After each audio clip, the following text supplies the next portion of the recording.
Psychiatry is not one of those grueling specialties that burns people into the ground because they're working 100 hours a week.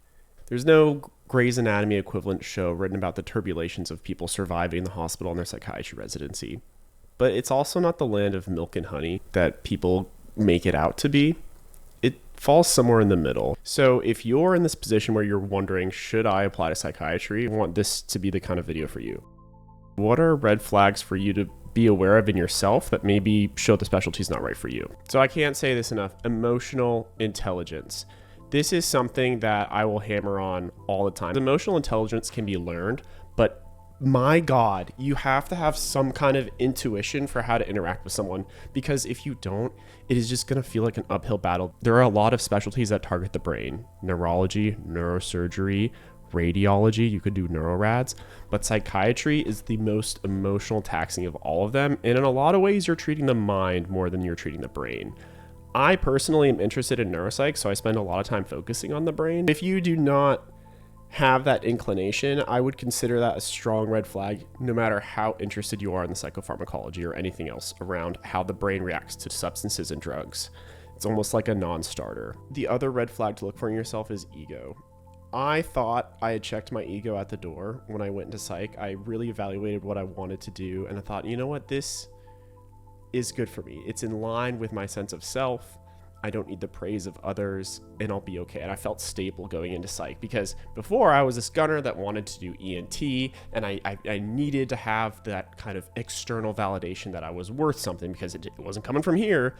And then even that was challenged. The amount of subtle stigma that you see in the hospital is unbelievable. It started from when I matched into psychiatry, or even when I told people I was doing psychiatry, to my first day of residency. People just make weird, subtle comments about how psychiatry is not a specialty, it's not real medicine, you're not a real doctor. And they don't get to me the way they used to, but if my sense of self around being a doctor was fragile at all, I think it would have fractured it a lot more. And I see that in some people who kind of start to miss real medicine because they're having trouble confronting what the mob, in a lot of ways, has these uninformed opinions about what they do, and then how they feel about what they do.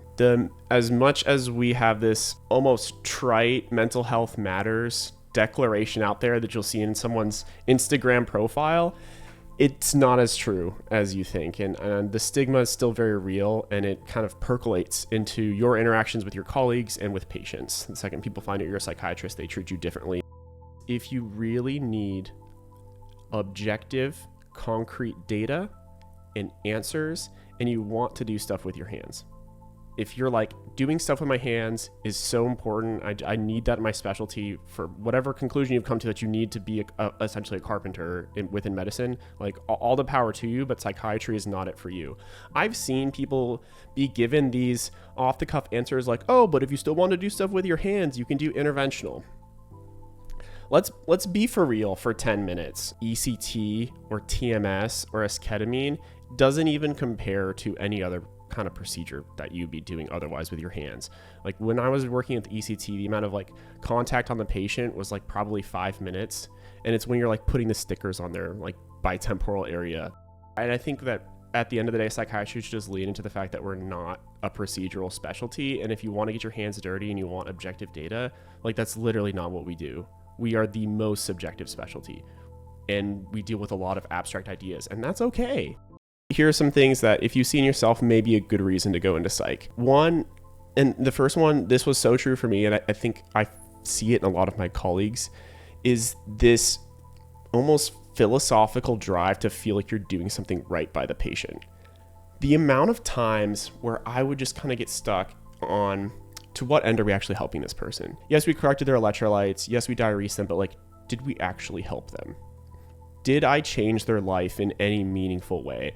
And I would really find those questions unsatisfying in a lot of specialties, except in psych, where that was the prime question. How do I make your subjective experience of your life a little bit better?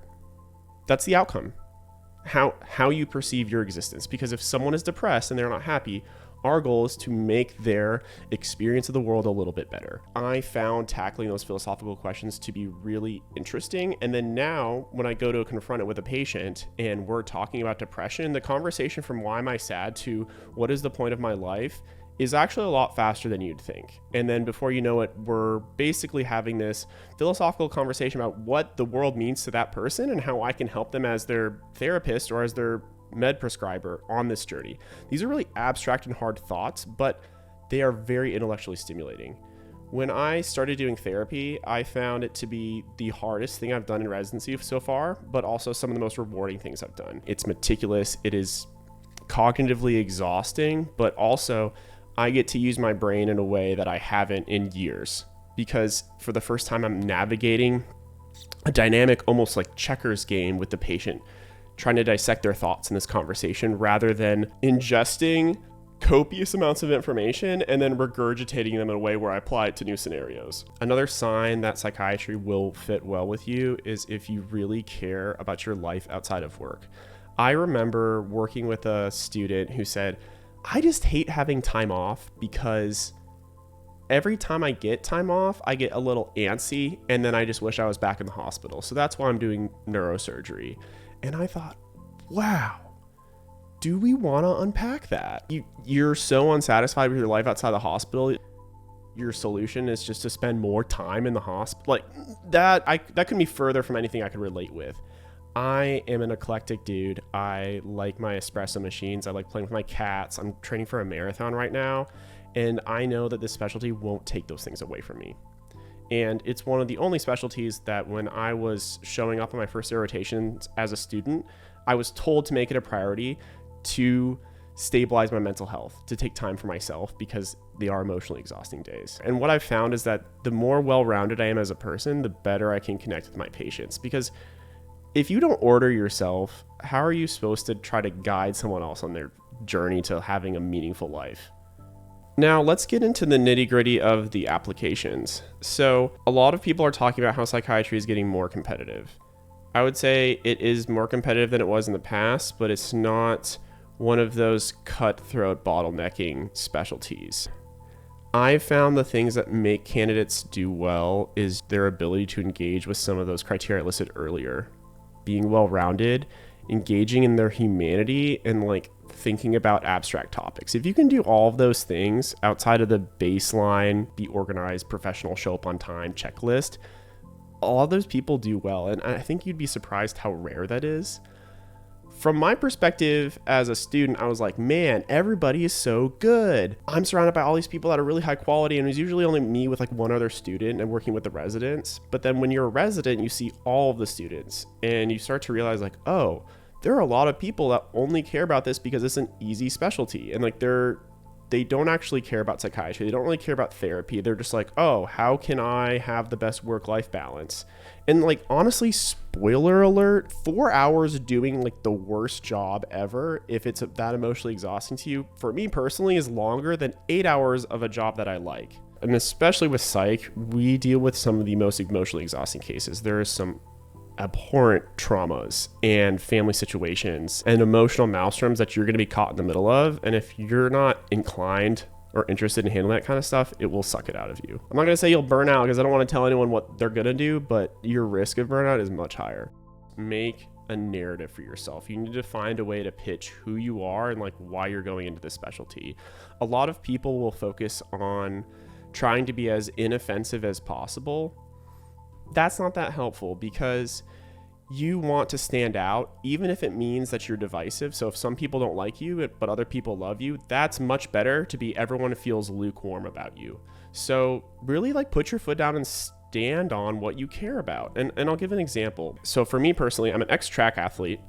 I worked as a personal trainer.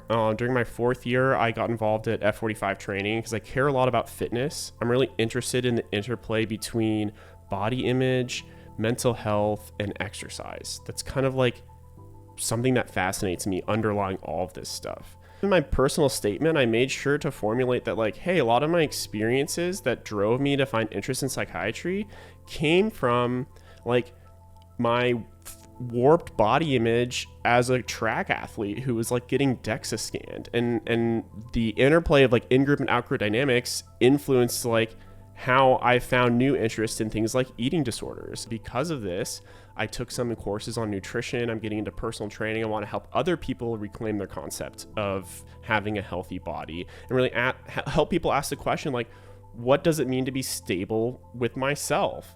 And then now I'm interested in pursuing research in eating disorders. And that's a big reason why I want to go into psychiatry. So when someone is now looking at Preston's tab or like my narrative, they can say like, oh, that's the track athlete eating disorder guy. Like he has a coherent story that like from start to finish kind of makes sense. As like weird as it is to pitch yourself and try to like condense yourself in this little label, that's super helpful because there are some places where their residency is going to emphasize eating disorders. Getting to the interview, this is like Preston's personal opinion on a lot of this stuff, but try as hard as you can not to have canned answers for everything. And I know it's tough because you want to prepare for the interview and do everything to like show that, oh, I know I have my why psychiatry down and I know exactly what I bring to the table and all this stuff, but I don't want canned answers. I want to see who you are as a person. That's how every interview that I've had has gone. So usually I just try to engage someone in a conversation and see how they think about something. Whether it's a hypothetical or just like what's going on in the world or how they handle gossip at their hospital. Like, I don't know. I'm down to talk about anything.